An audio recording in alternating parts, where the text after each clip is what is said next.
Hi, this is Kathleen from Bailey Academy. Mama of 5, homeschooling 3 of them, ages 9, 12, and 16. Today I'm participating in a collab hosted by Piper from those Wild Gottfrieds. Link to her playlist is below, as well as a link to her channel is below, as well as a link to the playlist so that you can see the other homeschool YouTubers who are participating in the collab. Today we're talking about homeschool Halloween activities, what we're doing in our homeschool for Halloween.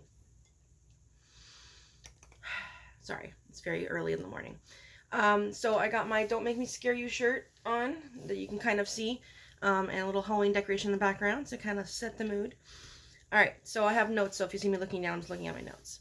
So, for the month of October, we like to throw in as much Halloween stuff as we can, especially in the last 2 weeks. The first thing we're going to be doing soon is decorating for Halloween. I just threw that up right now. We haven't actually decorated, so we'll be doing that soon, and that sets the mood in our homeschool as well as our home. In next week, we'll be starting our new read aloud. I mentioned this in a previous video, The Halloween Tree by Ray Bradbury. It's the same Ray Bradbury that did Fahrenheit 451 and other books that are popular. This is not going to probably apply to the Christians that are watching this, depending on your viewpoints. Obviously, if you don't celebrate Halloween, you wouldn't be doing this at all, watching this video at all. But just if you are worried about the history of Halloween or something, then you might not care. But if you like the history of Halloween, it says, a spellbinding adventure that reveals the magical secrets of Halloween's past and present. Sit on the edge of your seat and enjoy master storyteller Ray Bradbury's classic adventure of 4 youths who try to save the spirit of their friend Pip from the ghosts of Halloween past. The 4 encounter a mysterious character, Moundshroud, who takes them on a magical journey that sweeps them back as far as 4,000 years and touches down in exotic places all over the world like Egypt, England, France, and Mexico. Along the way, they discover the magic and meaning of Halloween and friendship. This enchanting adventure features, okay, so this is going to say that features the voices, because this is made into a cartoon as well, and we'll be watching that at the end of reading. And the cartoon has the voice talents of Leonard Nimoy as Moundshroud, and the animation wizardry of Hanna-Barbera. It's a story as timeless as Halloween itself, a bubbling cauldron of thrills and suspense that will stir the imagination of the entire family. Bradbury's popular story is destined to become a perennial Halloween favorite. And so, yeah, I used to watch the cartoon every single year. So, and I have read the book a few times, so I figured I'll read the book with the kids for the first time, and then we'll watch the animated special if I can find it on something that we have. I'm hoping it's on something that we have. So this is just a thin book. It's not a very long story. The words aren't exceptionally small, but not super big. So this will be our read aloud until the end of October. And if we finish this book before Halloween, I have Halloween picture books that we can read. Well, it's the ones we have every year, but the kids love them, so why not?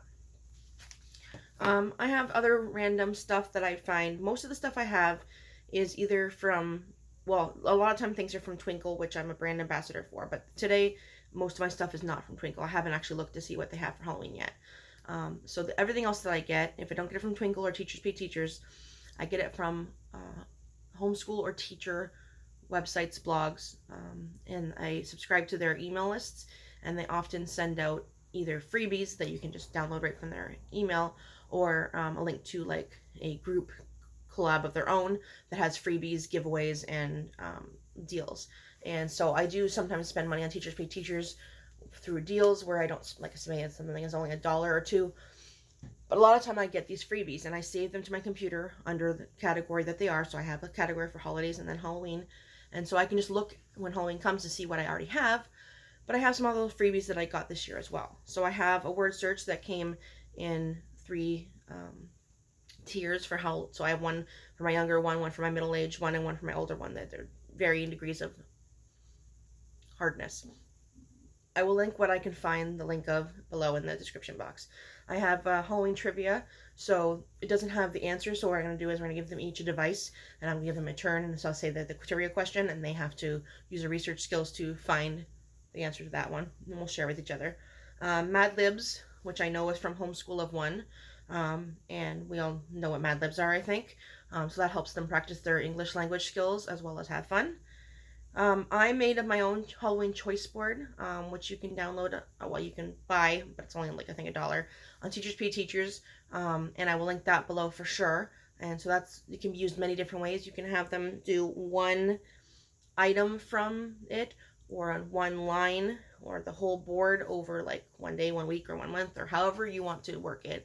But all the items are things that can be done with either no, supplies, or the basic supplies that somebody would have in a house, like markers, pens, or other like science things that the average person has, so that they can easily pick whichever one they want to do.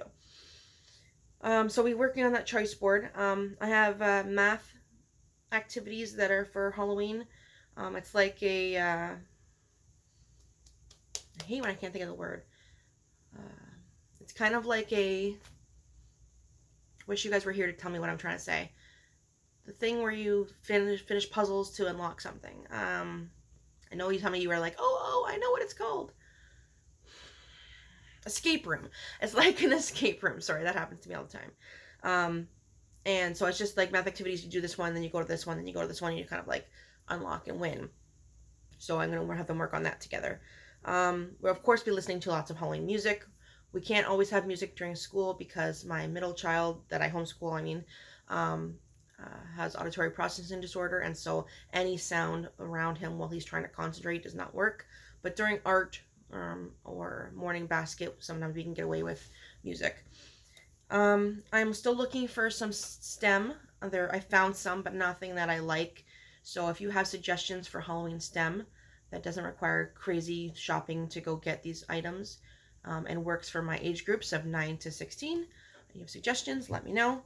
And art, there's lots of art. I just haven't decided which one we're going to do, or which couple we're going to do, because we do art every Friday. So we'll have 3 arts. No, wait, this art was this Thanksgiving this week, and we don't have any of the week before Halloween. So two Halloween arts we get to do, unless I add extra art, of course. And then for my older one, most of the stuff I said, some of it's for all of my children, some of it's for just my younger two.